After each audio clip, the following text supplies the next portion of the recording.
우리는 살아가면서 손에 너무 많은 것을 쥐려고 애씁니다.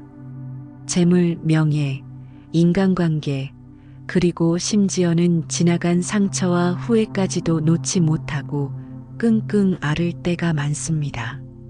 하지만 움켜쥘수록 손가락 사이로 빠져나가고 마음은 더욱 공허해지는 경험 한 번쯤은 있으시죠? 마치 채워도 밑 빠진 독에 물을 붓는 것처럼 행복은 잠시 스칠 뿐 근본적인 갈증은 해소되지 않습니다. 우리는 왜 이렇게 끊임없이 무언가를 쥐려 하고 또 그것 때문에 괴로워하는 걸까요?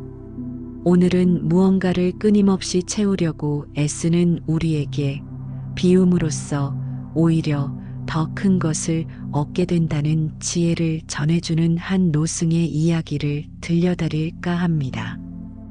이 이야기가 여러분의 무거운 어깨를 잠시나마 가볍게 해드릴 수 있기를 바랍니다. 옛날 어느 깊은 산속 암자에 평생을 수행하며 살아온 노승이 있었습니다. 어느 날 한 젊은이가 무거운 표정으로 노승을 찾아왔습니다. 스님, 저는 너무나 괴롭습니다. 원하는 것을 갖기 위해 밤낮으로 노력했지만 제 손에 남은 것은 아무것도 없습니다.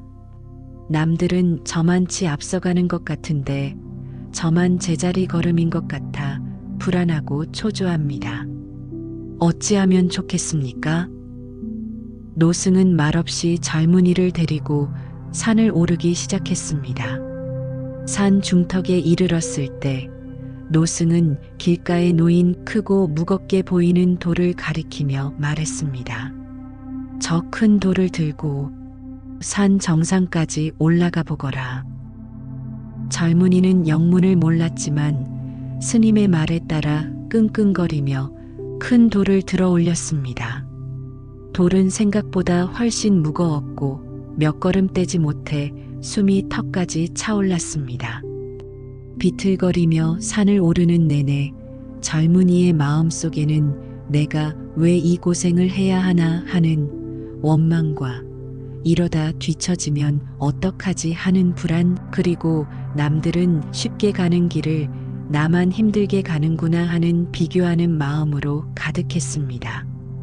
마침내 정상에 도착한 젊은이가 거친 숨을 몰아쉬며 돌덩이를 내려놓는 순간 온몸에 퍼지는 해방감과 함께 주변의 아름다운 풍경이 비로소 눈에 들어왔습니다. 새소리, 바람소리, 따스한 햇살, 발 아래 펼쳐진 그림 같은 마을의 풍경까지. 그때 노승이 빙그레 웃으며 말했습니다. 괴로웠느냐? 네, 스님.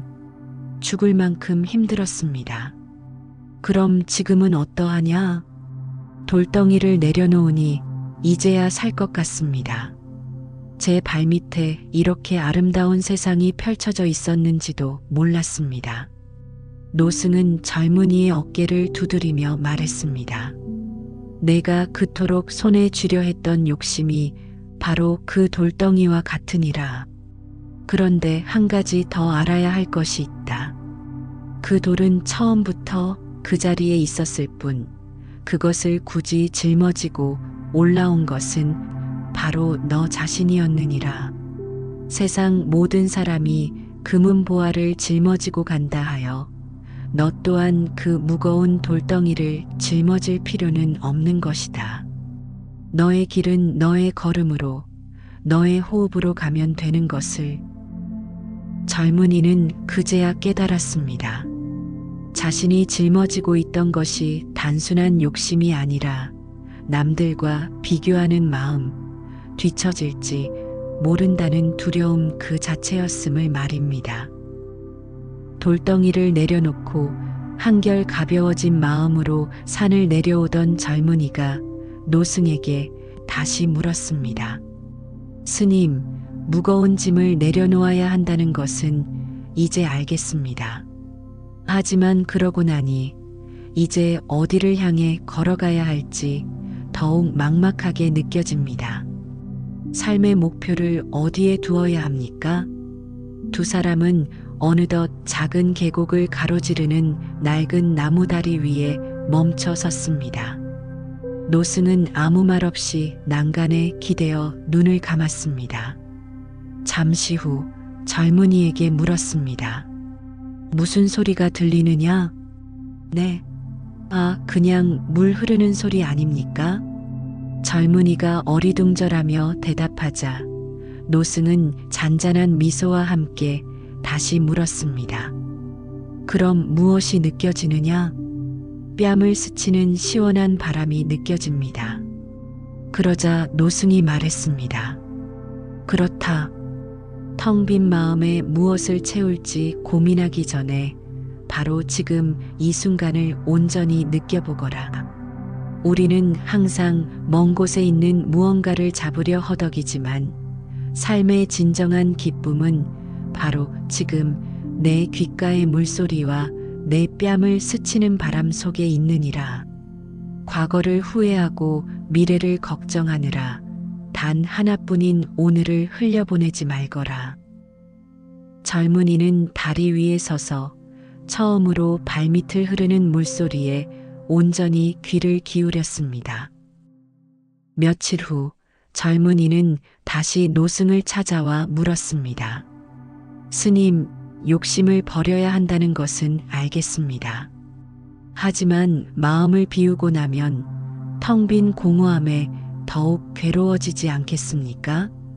아무것도 남지 않은 제 모습이 너무나 초라하게 느껴질 것 같습니다. 노승은 이번에도 말없이 젊은이를 자신의 방으로 데려갔습니다. 그리고는 찻잔 2개를 꺼내 하나의 찻잔에는 이미 차를 가득 채워두었고 다른 하나는 비워두었습니다. 노승이 물었습니다. 그 텅 빈 공허함이 두려운가? 그렇다면 물어보마. 지금 너의 마음이라는 찻잔에는 무엇이 가득 차 있느냐?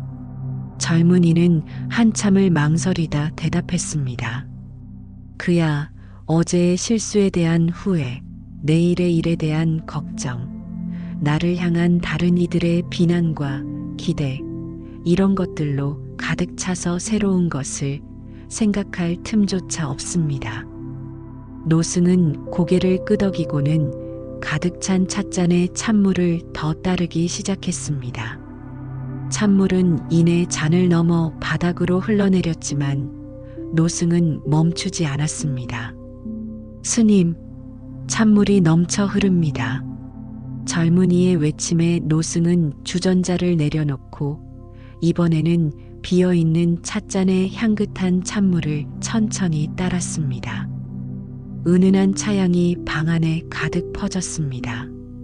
보아라, 가득 차 있는 잔에는 새로운 것을 담을 수 없다. 오히려 넘쳐 흘러 주변을 어지럽힐 뿐이지. 하지만 비어있는 잔은 어떤가? 새로운 차의 맛과 향을 온전히 받아들일 준비가 되어 있지 않느냐? 노승은 이어서 말했습니다. 우리의 마음도 이와 같다. 후회와 걱정은 이미 가득 찬 찻잔에 붙는 흙탕물과 같아서 마음을 더욱 혼란스럽게 할 뿐이다. 마음을 비운다는 것은 기억을 지우거나 공허한 상태가 되는 것이 아니라 그 기억과 감정들에 더 이상 휘둘리지 않는 내면의 힘을 기르는 것이다. 잔을 깨끗이 비워야 비로소 맑고 향기로운 차를 담을 수 있는 법이다. 과거에 대한 후회와 미래에 대한 불안으로 가득 찬 마음에는 현재의 소중함과 행복이 깃들 자리가 없느니라. 우리의 마음은 비어있는 찻잔과 같습니다. 무엇으로 채우시겠습니까? 물론 살아가면서 손에 쥔 것들을 한 번에 내려놓기란 쉽지 않은 일입니다. 찻잔을 비우는 것 또한 하루아침에 이루어지지는 않겠지요. 하지만 오늘부터 작은 실천을 시작해 볼 수는 있습니다. 하루에 단 1분 마음 비우는 시간을 가져보는 겁니다. 어깨에 힘이 들어가고 마음이 무거워질 때 잠시 하던 일을 멈추고 눈을 감아 보십시오. 그리고 오롯이 자신의 숨결에 집중해 보세요. 차가운 공기가 코로 들어와 온몸을 채우고 따뜻한 숨이 되어 나가는 그 감각에만 집중하는 겁니다. 들이쉬는 숨에 평온을 담고 내쉬는 숨에 마음속 무거운 걱정 하나를 살짝 실어보낸다고 상상해 보세요. 이 짧은 1분이 무거운 바위를 내려놓고 넘치는 찻잔을 비워내는 지혜로운 시작이 될 것입니다. 길가에 핀 작은 들꽃, 귓가를 스치는 시원한 바람, 사랑하는 사람의 따뜻한 미소, 마음을 비울 때 비로소 보이는 것들입니다. 오늘 전해드린 이야기가 여러분의 마음에 작은 평온을 가져다 주었기를 바랍니다. 이 영상이 여러분의 수행과 삶에 작은 도움이 되었다면 좋아요와 구독으로 마음의 보시를 나눠주시길 부탁드립니다.